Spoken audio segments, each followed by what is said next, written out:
اعوذ باللہ من الشیطان الرجیم بسم اللہ الرحمن الرحیم السلام علیکم ورحمۃ اللہ وبرکاتہ۔ الحمدللہ، اللہ تعالیٰ کی رحمت اور توفیق سے آج ہم سورۃ نور سٹارٹ کرنے لگے ہیں۔ سورۃ نور مدنی سورہ ہے اور ہجرت کے 6 سال میں یہ نازل ہوئی۔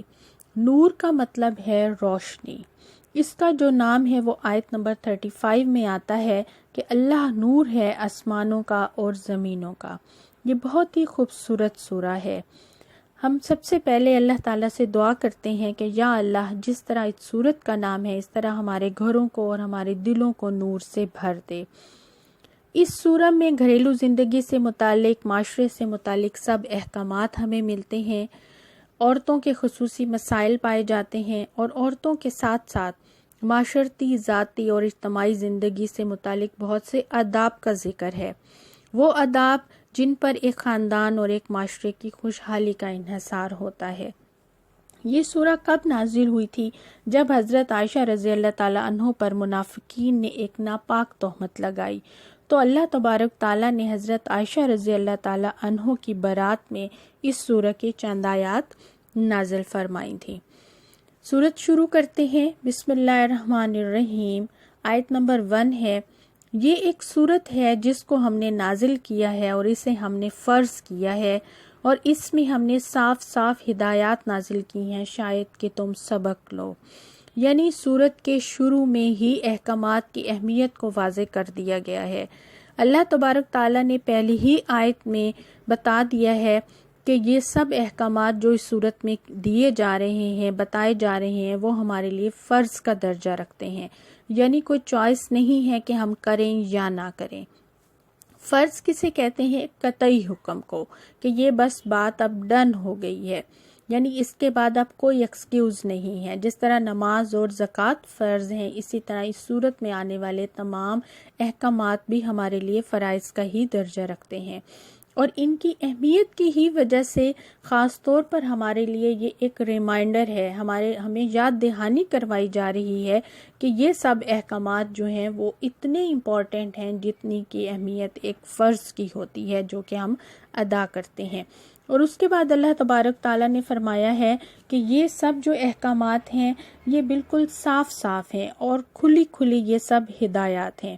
یعنی ہمارے پاس یہ بھی اب ایکسکیوز نہیں ہے کہ فلاں بات ہماری سمجھ میں نہیں آئی تو ہم اس پر عمل کس طرح کریں گے، بلکہ اللہ تبارک تعالیٰ نے یہ بھی بتا دیا ہے کہ اس میں جو کچھ بھی ہے وہ سمجھ میں آنے والا ہے، بالکل بہت کلیئر بتا دیا گیا ہے تاکہ ہم اس پر عمل کر سکیں اور حرام سے ہم خود کو بچا سکیں۔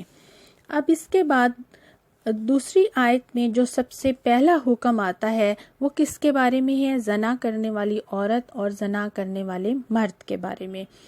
کیا ہے؟ زانیہ عورت اور زانی مرد دونوں میں سے ہر ایک کو 100 کوڑے مارو۔ اب اس آیت میں پہلے ذکر عورت کا آیا ہے۔ کیوں؟ کیونکہ اکثر اوقات عورت اس کا سبب بنتی ہے۔ وہ کیسے؟ کیونکہ عورت جب اسلامی احکامات پر عمل نہیں کرتی تو وہ فتنے کا سبب بنتی ہے۔ ویسے تو اس میں دونوں ہی برابر کے شریک ہیں۔ حدیث میں آتا ہے، حضرت عائشہ رضی اللہ تعالیٰ عنہ فرماتی ہیں کہ حضور پاک صلی اللہ علیہ وسلم نے فرمایا، اللہ کو سب سے زیادہ غیرت اس بات پر آتی ہے کہ جب وہ اپنے کسی بندے یا بندی کو زنا کرتے ہوئے دیکھتا ہے۔ اور ان دونوں کے لیے اللہ تبارک تعالیٰ نے سزا کیا بتائی ہے؟ ان کو 100 کوڑے مارنے کا حکم دیا ہے۔ تو اتنی سخت سزا کیوں ہے؟ کیونکہ آپ کو پتہ ہے کہ یہ ایک ایسا کرائم ہے، زنا ایک ایسی برائی ہے جس کا ایفیکٹ صرف 1 یا 2 لوگوں تک نہیں رہتا، بلکہ اس کے اثرات تو پورے ماحول کو خراب کر دیتے ہیں۔ یعنی کہ زنا کیا ہے؟ زنا یہ ہے کہ مرد اور عورت کا ایک دوسرے کے ساتھ اللیگل تعلق قائم کرنا، اور یہ اتنا بڑا گناہ ہے کہ جس کے قریب بھی جانے کا اللہ تعالیٰ نے منع فرمایا ہے۔ یعنی حدیث میں آتا ہے کہ کوئی مرد اور عورت تنہا نہ رہیں، کیونکہ ان کے ساتھ تیسرا کون ہوتا ہے؟ تیسرا شیطان ہوتا ہے۔ تو شیطان کیا کرتا ہے؟ وہ بار بار دوسرے شخص کے دل میں خیال ڈالتا ہے، اور مرد کے دل میں عورت کا خیال ڈالتا ہے، اور عورت کے دل میں مرد کا خیال ڈالتا ہے، پھر وہ دونوں نہ چاہتے ہوئے بھی کسی برائی کا شکار ہو جاتے ہیں۔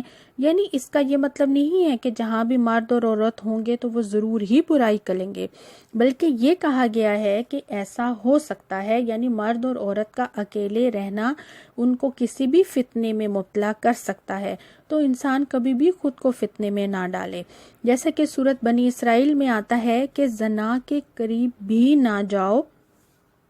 یہاں پر اس آیت میں یہ نہیں کہا گیا کہ زنا نہ کرو، بلکہ کیا کہا گیا ہے کہ زنا کے قریب بھی مت جاؤ، یعنی کہ ایسے کاموں کے قریب بھی نہ جاؤ جو کہ زنا کی طرف لے جاتے ہیں، یعنی جو کہ اس اصل مصیبت کے قریب لے جائیں۔ اس سے پہلے ہی خود کو روک لینا چاہیے۔ کیونکہ یہ بدترین فعل ہے۔ بخاری کی حدیث ہے، حضور پاک صلی اللہ علیہ وسلم نے فرمایا، ایک رات میرے پاس 2 فرشتے آئے اور کہنے لگے، اے محمد ہمارے ساتھ چلیں، تو میں ان کے ساتھ چل دیا، تو مجھے ایسی جگہ پر لے کر آئے جہاں ایک بہت بڑا تندور آگ سے بھڑک رہا تھا، جس سے لوگوں کی چیخوں کی آوازیں آ رہی تھیں۔ اس تندور کے اندر لوگ بھرے ہوئے تھے۔ انہوں نے کہا، اس کے اندر دیکھو۔ میں نے دیکھا کہ اس کے اندر لوگ لٹکے ہوئے ہیں اور آگ ان کے نیچے سے اوپر کی طرف آ رہی ہے۔ میں نے پوچھا، یہ کون ہیں؟ انہوں نے کہا کہ یہ زناکار لوگ ہیں، یعنی کہ یہ قیامت تک اسی طرح عذاب دیے جاتے رہیں گے۔ یعنی کہ زنا کتنا بڑا کرائم ہے اور کتنی بڑی برائی ہے کہ مرنے کے بعد ہی ان کا عذاب شروع ہو جاتا ہے اور وہ قیامت تک جاری رہے گا۔ اس لیے اسلام میں زنا کی طرف رغبت کرنے والی چیزیں بھی بین ہیں، یعنی کہ یہ نہیں کہا گیا کہ زنا نہ کرو، بلکہ زنا کے قریب بھی مت جاؤ، کہ ایسی چیزوں کے قریب بھی مت جاؤ جو کہ اس مصیبت کی طرف مائل کرتی ہیں، یعنی کہ ایسا میوزک جو ایسے جذبات کو ابھارتا ہے وہ حرام ہے، ایسے ہی فحش تصویریں جو پرنٹ کی جاتی ہیں وہ حرام ہے، یعنی عورت اور مرد کو اپنا سطر ڈھانپنے کی تاکید کی گئی ہے۔ اور ہمارے لیے بہترین نمونہ کس کا ہمیں دکھایا گیا ہے؟ ازواج مطہرات کا، اور ہمیں سمجھا دیا گیا ہے کہ مردوں سے اگر چیزوں کا کوئی لین دین بھی کرنا پڑے تو وہ پردے کے پیچھے سے ہو، کیونکہ یہ ایک ایسا جرم ہے جس کے اثرات آگے نسلوں تک جاتے ہیں۔ جیسے اب ہم ویسٹ میں دیکھیں، اس کی کوئی سزا نہیں ہے، تو اس کا کیا اثرات ہوتے ہیں؟ ہم دیکھیں تو اس کے اثرات جو ہوتے ہیں وہ ایک فرد تک نہیں رہتے، 2 افراد تک نہیں رہتے، بلکہ پورا ہی خاندان اس کا افیکٹڈ ہو جاتا ہے۔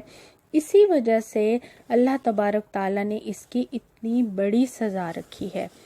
اگلی آیت میں آتا ہے، اور ان پر ترس کھانے کا جذبہ اللہ کے دین کے معاملے میں تم کو دامنگیر نہ ہو اگر تم اللہ تعالیٰ اور آخرت پر ایمان رکھتے ہو۔ اور یہاں پر جو حد بتائی گئی ہے وہ بغیر شادی شدہ مرد اور عورت کے زنا کرنے کی ہے۔ اگر شادی کے بعد ایسا اگر کوئی غیر قانونی کام کرتا ہے تو اس کی کیا سزا ہے؟ اس کی سزا رجم ہے، یعنی ان کو پتھر مار مار کر مارنا، یعنی سنسار کرنا، جو کہ رسول اللہ صلی اللہ علیہ وسلم کے زمانے میں بھی ہوا ہے۔ اس کے متعلق بھی ہمیں احادیث ملتی ہیں۔ بخاری اور مسلم کی حدیث ہے کہ 2 شخص آپ کے پاس آئے اور ایک نے کہا، میرا بیٹا اس کے ہاں ملازم تھا، وہ اس کی بیوی سے زنا کر بیٹھا۔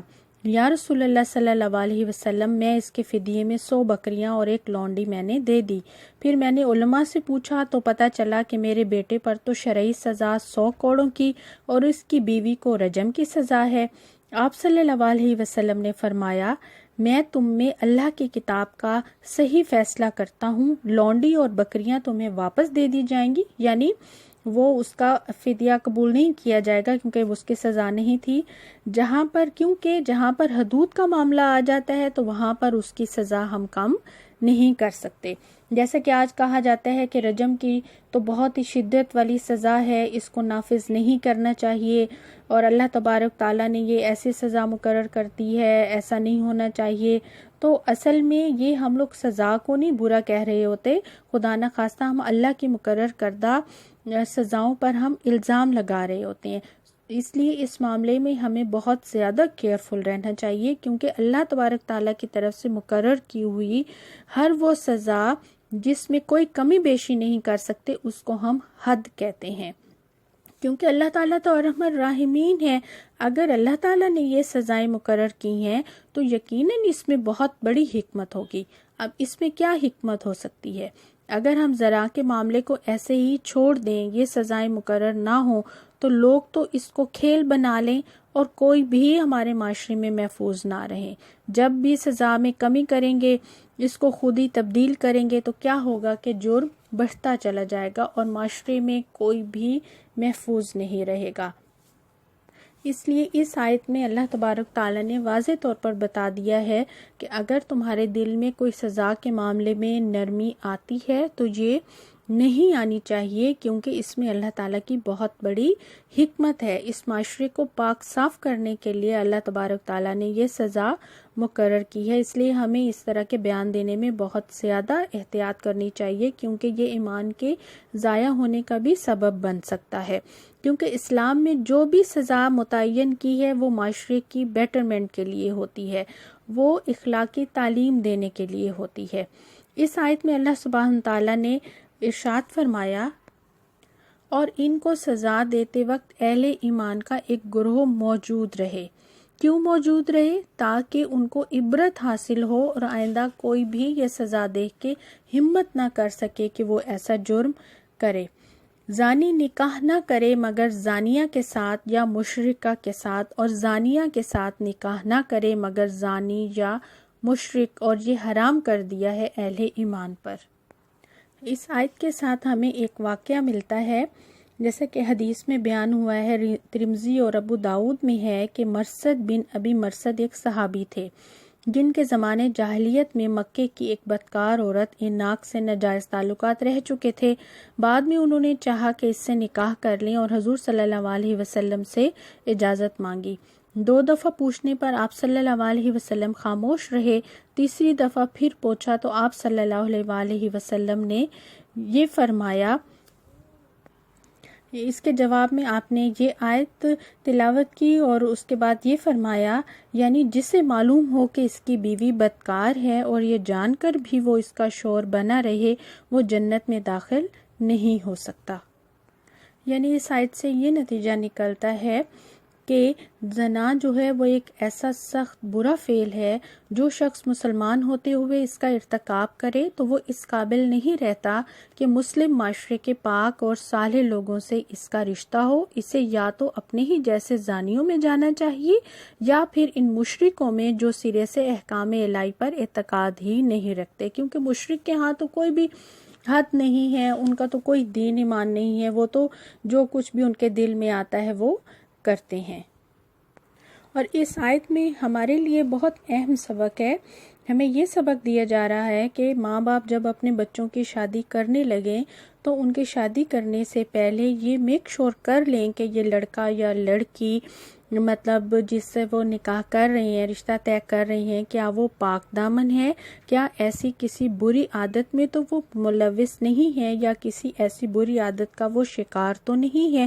اس لیے اللہ تعالیٰ نے یہاں پر یہ بھی فرما دیا ہے کہ یہ چیز مومنوں پر حرام ہے، کہ مومن جب اپنے لیے کوئی رشتہ دیکھیں اور شادی کا ارادہ کریں تو وہ اپنے لیے نیک عورت کا ہی انتخاب کریں، اور جب ایک نیک عورت اپنے لیے اس کی شادی ہونے لگے تو اس کے لیے بھی ایک نیک مرد کا ہی انتخاب کیا جائے، کیونکہ یہ ایک بہت بڑا گناہ کا کام ہے اور اس کا جو وبال ہے وہ دنیا میں بھی ہوتا ہے اور آخرت میں بھی اس کا بہت بڑا عذاب ہے۔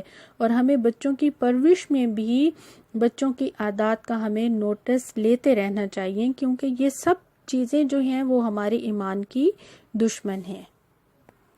اگلی آیت میں آتا ہے، اور جو لوگ پاک دامن عورتوں پر تہمت لگائیں پھر 4 گواہ لے کر نہ آئیں، ان کو 80 کوڑے مارو اور ان کی شہادت کبھی قبول نہ کرو، وہ خود ہی فاسق ہیں، سوائے ان لوگوں کے جو اس حرکت کے بعد تائب ہو جائیں اور اصلاح کر لیں، اللہ ضرور ان کے حق میں غفور الرحیم ہے۔ اس آیت میں ہمیں بہت ہی امپورٹنٹ سبق دیا جا رہا ہے اور اس میں قذف کی حد بتائی گئی ہے۔ قذف کیا ہوتا ہے؟ کسی پاک دامن عورت پر زنا کا بہتان لگانا، یعنی کوئی اگر کسی پاک دامن عورت پر زنا کی تہمت لگائے بے شک اس کے دل میں کچھ بھی ہو، لیکن اگر وہ زبان سے اس پر تہمت لگا رہا ہے اور زبان سے وہ اس پر الزام لگا رہا ہے، تو جب تک وہ 4 گواہ نہ لا سکے تو پھر اس کی سزا ہوگی کہ اس کو 80 کوڑے مارے جائیں۔ یعنی اللہ تعالیٰ نے الزام لگانے کی اتنی بڑی سزا رکھی ہے۔ اور ایسا کیوں کیا گیا ہے؟ اتنی سخت سزا کیوں رکھی گئی ہے؟ کیونکہ اگر ایسا نہ کیا گیا اور الزام لگانے والے کو کوئی سزا نہ دی گئی تو معاشرے میں تو پھر الزام تراشیاں شروع ہو جائیں گی، چھوٹے بڑے سب جو ہوں گے وہ دوسرے پر الزام لگانا شروع کر لیں گے، تہمت لگائی جائے گی اور اس طرح وہ عورت تو بدنام ہو جائے گی۔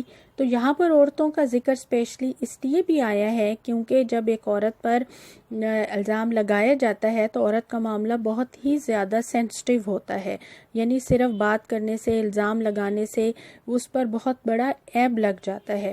تو اللہ تبارک تعالیٰ نے اس برائی کو روکنے کے لیے یہاں پر اتنی سخت سزا رکھی ہے کہ اس سے بے شمار برائیاں پھیلتی ہیں۔ اور سب سے بڑی برائی کون سی ہوتی ہے کہ غیر محسوس طریقے سے ایک دوسرے پر الزام لگانے کا ماحول بنتا چلا جاتا ہے، اور لوگ جو ہوتے ہیں وہ مزے لے لے کر صحیح یا غلط جو ہوتے ہیں وہ گندے واقعات آگے بیان کرتے چلے جاتے ہیں، اور یوں پھر الزام تراشیوں کا یہ سلسلہ بہت آگے تک پھر چلتا چلا جاتا ہے۔